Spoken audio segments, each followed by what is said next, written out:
Hello everybody, thanks for tuning into Skern Station. It's time to return to Warcraft III, one of the best real-time strategy games of all time. In this video, I will show you the standard one-base build order for humans in Warcraft III Reforged. In this build order, your goal is to finish the game in Tier 2 by using Footman, Rifleman, Priests and Sorceresses with an ARCHMAGE as your main hero and a Paladin or a Mountain King as a secondary hero. Everything what goes beyond early Tier 2 will be a topic for another video.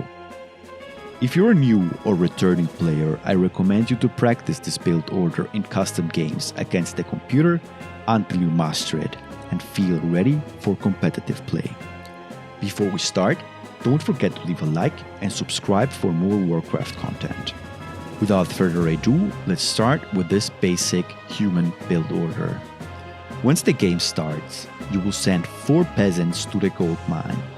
The 5th peasant will construct the Altar of Kings. Start training peasants in your town hall.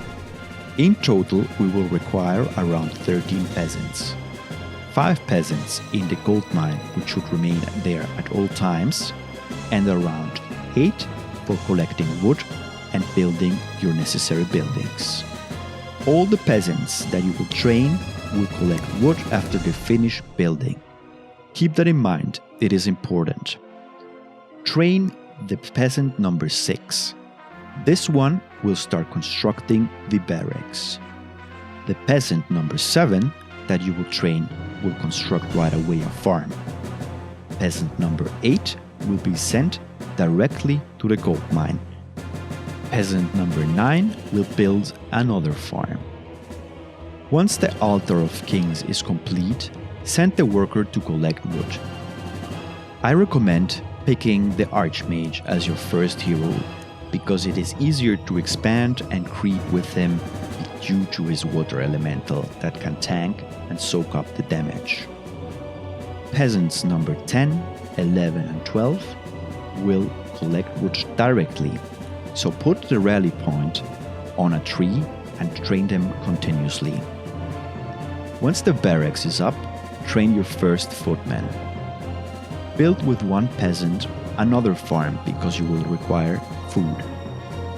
Train a second footman, and once the second footman is out, set the barracks waypoint to the ARCHMAGE, which is also outside already, so that all the units that come out go directly to your army, wherever it is. Now that you have 2 footmen, go and start creeping. First spell that you should pick with your ARCHMAGE is the water elemental. Don't pick Blizzard as a beginner, because Blizzard does friendly fire and you might be killing your own army. The water elemental additionally comes very handy because it will be tanking the other minions. Even though it might be hard as a beginner, it is very important that you keep your hero roaming the map and busy all the time. Creep or harass the enemy. Get experience, level your hero. At this moment you should already have almost 13 peasants. This last peasant number 13 will be sent to collect wood just as the other ones before. Once the peasant that was constructing the farm finishes building it, he will start building another one. You have to pay attention always to have enough food, especially because in the beginning you're pumping out peasants and footmen. One of your peasants can start building a scout tower in the base if you think that the enemy might harass you in the beginning of the game with a hero like the Orc Blade Master or the Night Elf Demon Hunter. This tower doesn't attack directly and needs an upgrade afterwards that will just be unlocked with the LUMBERMILL. That's why, as soon as you can, you should produce the LUMBERMILL. This building, in my opinion, is required because it will boost your wood collection. Build the LUMBERMILL close to the wood, in a good place where the peasants are safe. While you're creeping, you will continue the production of footmen until you have 6 of them. When you have 6 footmen, your ARCHMAGE and the 13 peasants that you built before, you can start teching. While you're teching to Tier 2, you should have a decent army to protect yourselves against a rush, and you will be able to clear even orange creep camps. I recommend training shields, the defensive stance, in the barracks for your footmen if you fight against archers or undead fields. This is optional though, you don't require it. Humans have also the possibility to convert their peasants in militia in the town hall for a short period of time. As a more advanced player, I would recommend you to creep with them, but in this beginner video I will not go into details. You will be able to upgrade your scout tower to a guard tower to defend your base.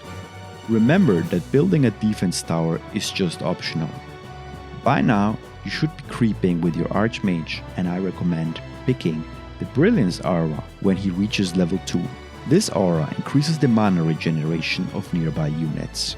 Since in this strategy and build order you will be focusing on pumping out priests and sorceresses, this aura is really required and you should not train Blizzard at all. As soon as you have enough resources, you should start building a blacksmith with one of your woodworkers. This will enable you to build Riflemen in the barracks. Riflemen are awesome units and they will synergize excellently with the slow of your sorceresses, and your priests with their heals would ensure that they will survive long enough to focus any enemy. Build another farm with one of your woodworking peasants. Now continue building with that peasant that finished constructing the blacksmith, the arcane vault. This is a shop within your base, and the most important item in my opinion is the healing scroll, which you can use to heal your footmen after creeping. Don't let them just die, and if you let them die to a creep and not to your enemy. You don't want the enemy hero to get experience. Since now your blacksmith is ready, I personally like researching iron plating to increase the armor of your footmen. The longer they live, the more damage they do. The blacksmith also enables you to build riflemen in your barracks. Try to keep producing until you have around 3 to 4 of them. Continue creeping with your army or harass your enemy as much as possible. Don't let him expand and play his game. Once the town hall has been upgraded to tier 2, you can build your second hero, the Paladin, in the Altar of Kings. I recommend this hero for new players because it will ensure your survivability with the healing spell Holy Light.